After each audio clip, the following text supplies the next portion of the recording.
Listen, listen. The birds are singing. It's almost dawn. And I would like to tell you a story about the dawn of a marriage. There was this husband and wife, newly married. They had a house at the top of the village.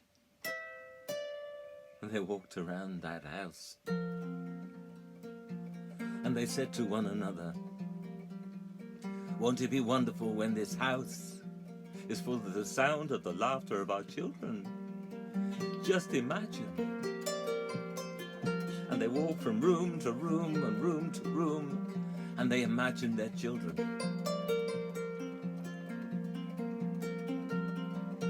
He was a carpenter. She was a wonderful cook.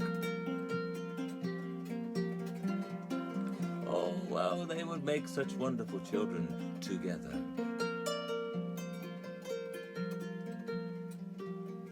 And one day, she said to her husband, "I'm with child. I'm going to have a child." And that was the beginning of our story. "A child," he says. "A child." And he put his hands on her belly and felt the life that was in there. And when the child was born, it was a little boy. A beautiful little boy. And the husband and wife, they went around their house. They passed the child from one to the other. They named the child. And then the husband, he made a chair. And he carved their son's name onto the chair. A little boy for them. And time went on, until one day, the wife said to the husband, "My husband, I'm with child." And he put his hands on her belly and felt the life that was there. And when the child was born, a second son. They took that child around the house with the other child at their feet, running between their feet and laughing with them. They named the child. And the husband carved the name onto the chair. And time went on until she said, "My husband, I'm with child." And when the child was born, it was another son. And so it went on until she had 7 sons.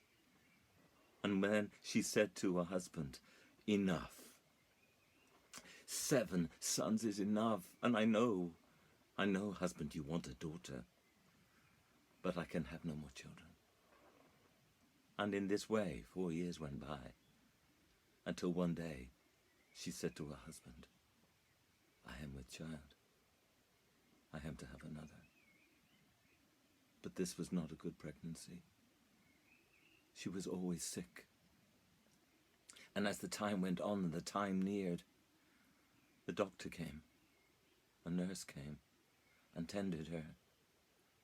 And the husband said to his sons, "Your mother is to have another child. Could be tonight. Prepare yourselves, for she is not well."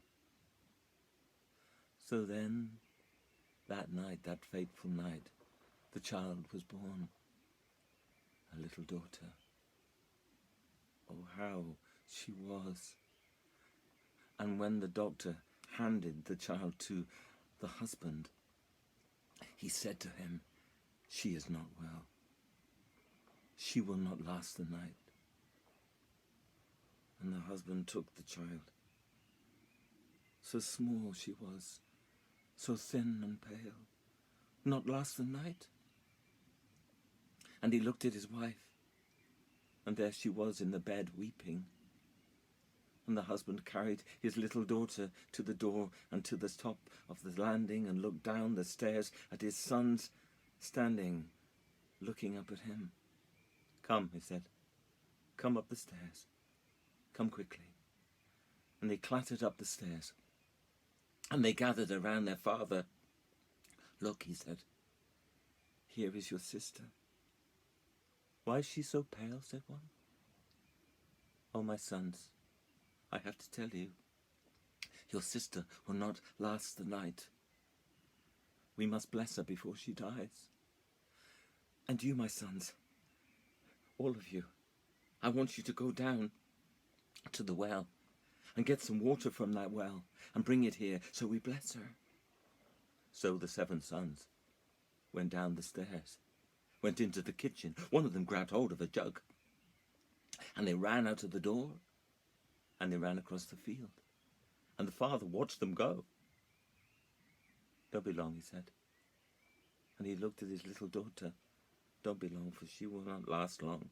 And they ran, and they ran, and they ran. And as they were running across the field, another brother grabbed the jug. Let me get the water for our sister. And still they ran, and another brother did the same. Let me get the water for our sister. Until when they get to the well, all of them have their hands upon that jug. And so fierce was their love for their sister who was to die, that they pulled upon that jug, and it broke. And all the pieces fell down in the water of the well. And they stood there and saw it disappear, and didn't know what to do, and sat around the well with their feet dangling down, weeping. And all the while the father was standing in the window, looking across the field. Where are you? What takes you so long? Your sister is dying. What use are you to be so long? Oh, you fools! I curse you! You might as well be ravens! And when those words came out of his mouth, for his 7 sons, as they sat around the well, oh, the feathers began to push between their skin, to break their skin, until they were flying in the air and turned to 7 ravens. And the wife, she looked at her husband and said, what have you done? He could hear scratching at the door, for they had flown across the field and come to that door, and with their claws, with their beaks, they wanted to come home. He went down the stairs and into the kitchen and opened the door, but though he tried to let them in, the wind would not let them go, and gathered them up and threw them across the field, and he watched them disappear and shut that door. And when he came up the stairs, his wife said this, now we have no sons, turned to ravens, and our daughter to die? What kind of life is this? A house full of joy is now a house full of sorrow.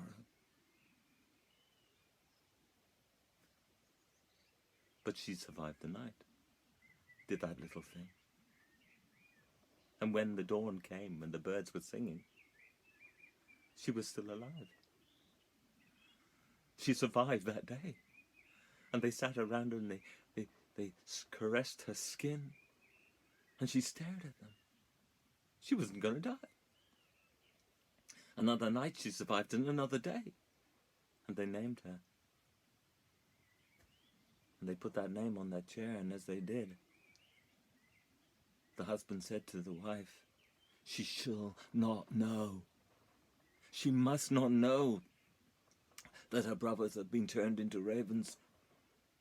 She mustn't know. For what would she do with such a thing? So he put the chair away, locked it behind a door, and she never knew. And she grew up, a happy, bonny thing. 12 years went by. It was on that day. She was down in the market. Amongst the stalls, she was buying bread and apples and cheese. She was laughing to herself. Life was good. But in the village there were 2 sisters. One had a heart so warm, so kind. But her sister had the darkest heart. And it was this sister who saw that young girl laughing. And she, well, perhaps she was jealous. And she pointed at the girl and said, you! Yes, you! I'm talking to you! What is it? Said the girl. What? You! It's your fault. You killed your brothers. You're a curse. You had 7 brothers and they died because of you.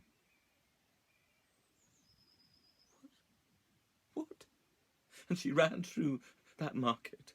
And she ran up the hill, and she came to the house, and she threw the door open. The basket, the cheese, the bread, it went everywhere. Apples spinning. And she looked at her mother and father in the far room, and she said, "Is it true? Did I have 7 brothers? Is it my fault that they've been turned into ravens? Why didn't you tell me?" And they came to their daughter, and they put their arms around her, and they told the story. And she listened. And they cried together. It was a long time before they sat up. "There's nothing that can be done," they said. "It's not your fault." But that night, when the mother and father were asleep, she could not sleep. She said to herself, "What if they're still alive? What if they're out there somewhere? I must find them. I will find them," she said. And she went to her mother and father's room. Her mother was asleep. Her father was asleep. And on her mother's finger was a wedding ring. "I need proof if I find them, for they won't know who I am." And carefully, so carefully, she took off the ring. "Here."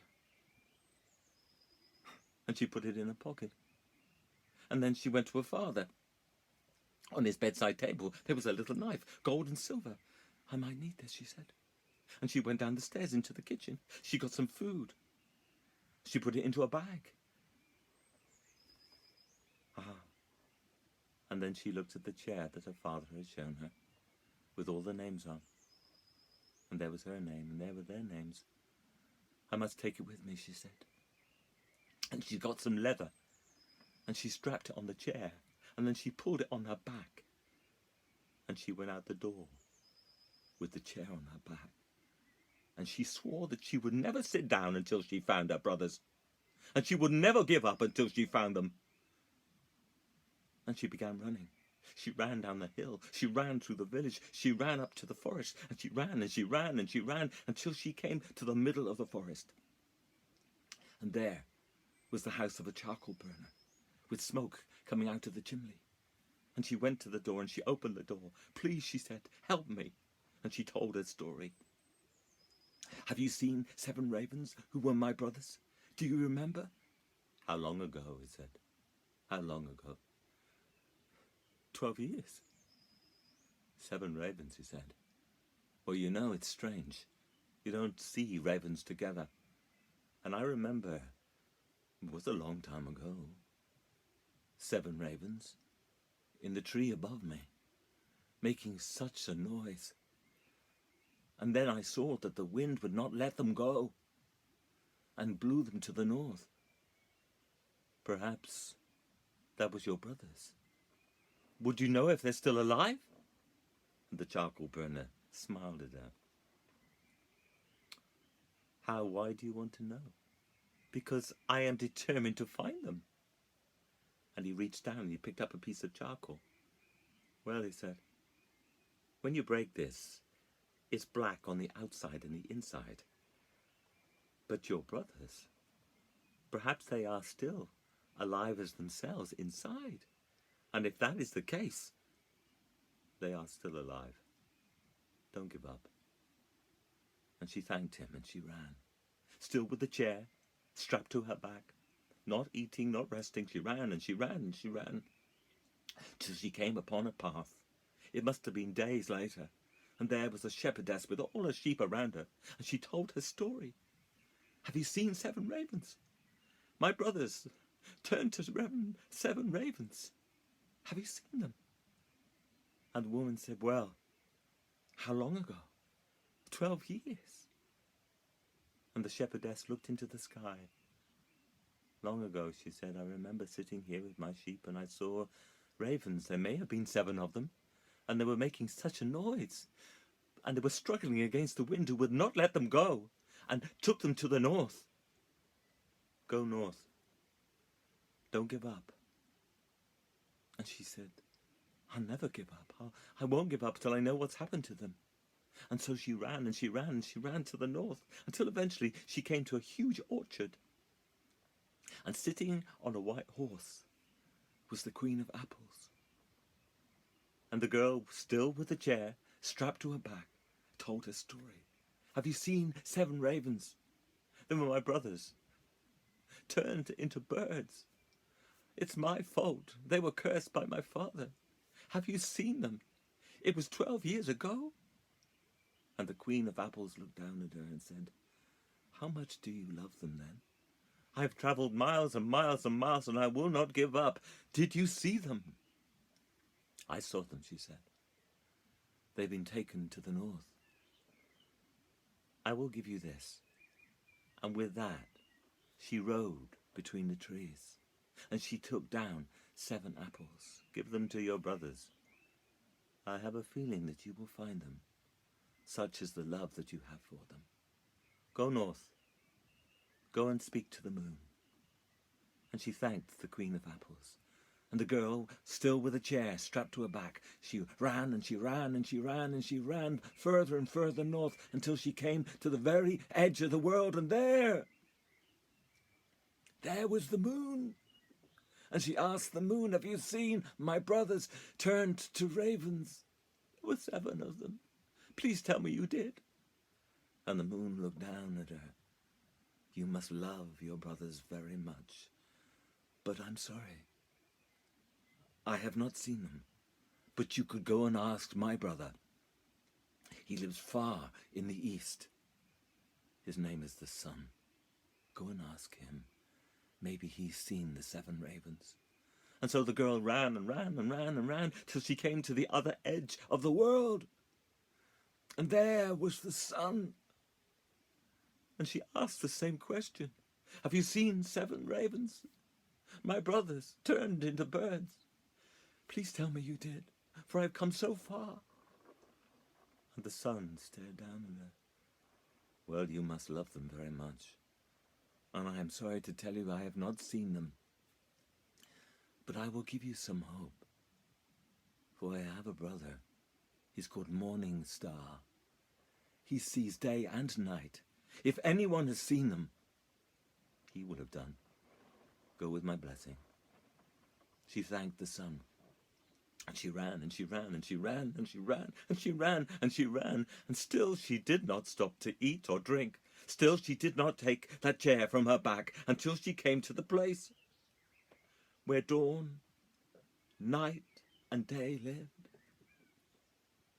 And there, exhausted, she took the chair from her back. She sat down on the chair. She began to eat. And as she was eating, she noticed that stars were falling out of the sky, down towards her, so slowly. And they came down and down and down, and there, right in front of her, was the biggest star, Morning Star. And she told her story. Have you seen my brothers? 7 brothers turned to ravens. I've travelled so far. Tell me you have. And why do you want to know? Because they think I am dead. And it was their fault. But I did not die. And I will not let go. I will not let go. And I will not stop until I find them. Tell me they're alive. Tell me you have seen them. Very well, said Morning Star. A long, long time ago, I saw 7 ravens pass this way. The wind that would not let them go. That's them, she said. It drove them to the north, and that's where they are now. For up there, in the coldest of places, there is a glass mountain, and there they live. And there the wind never lets them go. They are looked after. And you want to go there? Yes, more than anything. Then you'll need something to get into the glass mountain. And Morning Star, he reached down on the ground and he picked up a little bone. Take this, he said. This bone will let you into the mountain. I hope you find your brothers. He gave her the bone. and she wrapped it in a little cloth and put it in her pocket and thanked Morning Star. She strapped the chair back on her back, and she began to run. And she ran and she ran. It began to snow. And she ran and she ran. The ground was covered with ice. There were icicles everywhere. And still she ran and she ran. The snow was breaking beneath her feet. And she ran and she ran and she ran and she ran until eventually, in the distance, she could see the glass mountain. And she ran faster. And she ran so fast that that little piece of cloth and that little bone came loose in her pocket. And she did not see it. She did not feel it as it fell from that pocket into the snow and vanished behind her. She ran and she ran and she ran until she came to the glass mountain, and now she saw how big it was. And she ran around that glass mountain looking for a door, and eventually she came to the door.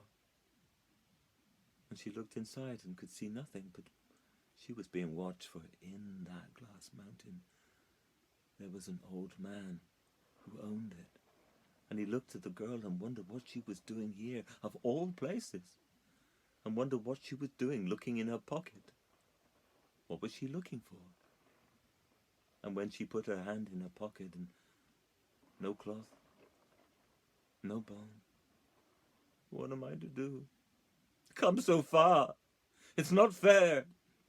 I will not give up. And that north wind that never let go of her brothers, it began to blow.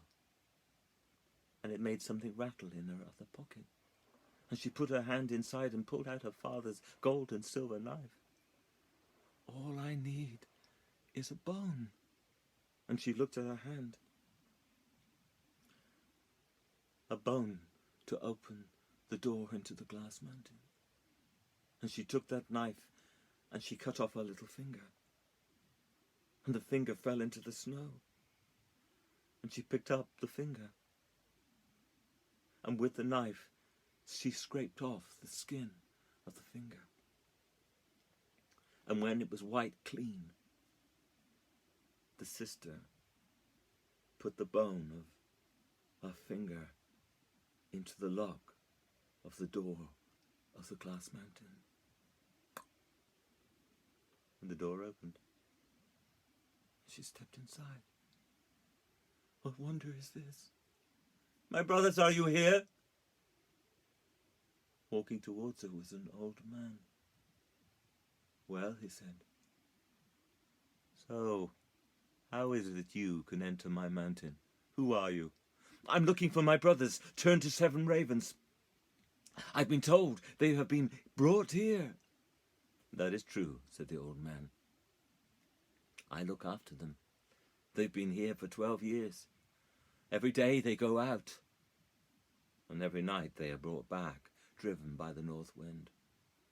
I give them food and drink. Where are they then? I need to see them. I've travelled so far. Come with me. He closed the door and she followed him. Down one corridor after another. Past one door after another. Until he opened a door into a little room. Here is where they live. She saw a table. On the table there were 7 goblets and 7 bowls. Here, he said, take that chair off your back. Sit in the corner of the room. I must go and get some food for your brothers. And he was gone, and she took the chair off her back, and she sat down, and she was so tired. And then he came back, a sack of grain. He filled each of the bowls with the grain. And then he went away and came back with a vat of wine and filled the goblets with the wine. And she went over and she looked at the grain and the wine. Do you give them this every night? Is this all they have? This is all they have. This keeps them alive. No, they mustn't stay here. They'll be here soon and I must go, he said. And he left the room, and she looked at the goblets and she looked at the grain, and then she took out of her pocket her mother's wedding ring. And she popped the ring into one of the goblets of wine and watched it fall through the red. There, she said. And she went to the corner of the room and she sat down on the chair and she waited. And she waited for her 7 brothers. And then the door, she could hear scratching and scratching and scratching, just like her father must have heard all those years ago.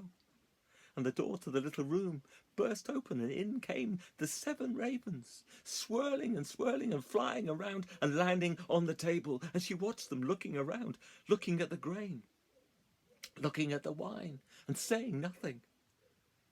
She sat still as they began to eat and looking at one another.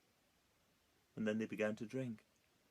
And one of them began to notice something and stopped drinking and put his beak right inside of a goblet and pulled out the ring and lay it down on the table. Brothers, he said, this is so strange. Come and look. And the 7 of them stood there looking at the ring. This is the ring of our mother. And he picked it up and turned it around in his beak. Why is it here? How can it be here? And with that, the girl stood up from her chair and she walked towards them. May I ask you, she said, why you are here? And the 7 ravens turned, standing on the table. They turned around and looked at her, this young girl, and they remembered everything. We're here because we failed our sister who was going to die. Our father had sent us to get water from the well. We were so eager to save her life. Each of us wanted to get the water to bless her, and they remembered how the jug fell. That terrible sound. So we were cursed, and the wind has brought us here, and though we've tried to go home every day ever since, it will not let us go home. So we are cursed to live here forever. And why are you here? They said. And why is this ring here? Because we know this ring. This is the ring of our mother. Come, she said. And by now she was standing right next to the table. Come here. Come climb up my arms. The 7 ravens walked across the table towards her and began to climb up her arms. Up and up they went, one after another. Some of them sat upon her shoulder. I have something to tell you, she said. The curse is over. You don't have to live here anymore. For your sister did not die. I am your sister, and I've come to take you home. They fell from her arms. They fell onto the ground, spinning and spinning, and as they were spinning on the ground, the feathers fell from their bodies and filled the ground. And there, lying on that ground, were the 7 brothers. And as they began to stand, she could see that they were not a day older than the day they were cursed. And they ran towards her. They wrapped their arms around her. And she realized that now she was older than any of them. How strange, she said, is this? And she reached down to her basket and she gave them each an apple from the Queen of Apples. And as she did, she looked at her hand, and now she realized she had 7 fingers and 7 brothers. Come, she said, it's time to go. And with that they went to the door and opened the door, and outside was the old man who owned the mountain. I will let you go, he said. And when they got to the glass door, as he opened it, he blessed them. May the wind be always on your back, he said. May the sun shine upon your faces. and may your lives always be blessed from this day forward. Go home. And they walked home, walking south, all the way till they came to the village. And when they got there, they climbed up the hill. And they got to their house, and they knocked on the door. And inside, their mother and father sitting in chairs, hugging together. For all the time that their daughter was gone, their grief had filled the house. And the wife had wept so much that her apron was full of salt. And her husband, though he had lit the fires to warm them, not a single fire would light.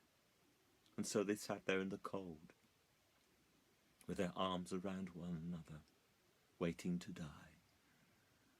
For what is the use of life without love, without their children? And then they heard that knock. That must be death, come for us. Let us go and meet him together. Let us die together, they said. And they went to the door. And they opened the door.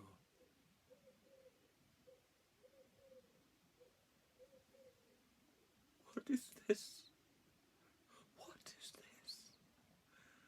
And the salt fell from the mother's apron onto the ground as the children ran towards her. And the family wept and wept tears now of joy and no more sorrow. And at once every single fire in that house lit. And the husband looked at his family and said, from this day forward, may we be blessed. And they were. And there was no more sorrow in that house.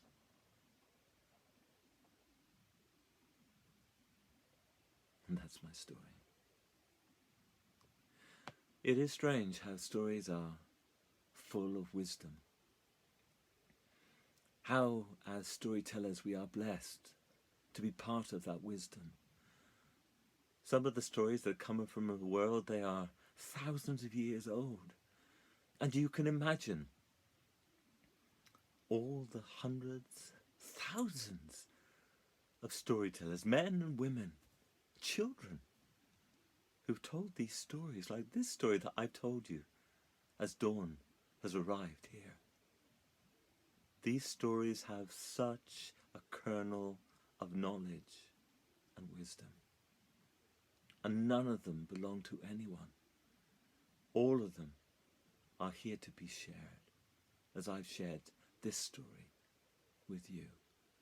The story of the girl who had a chair on her back and who would not give up her quest to find her brothers.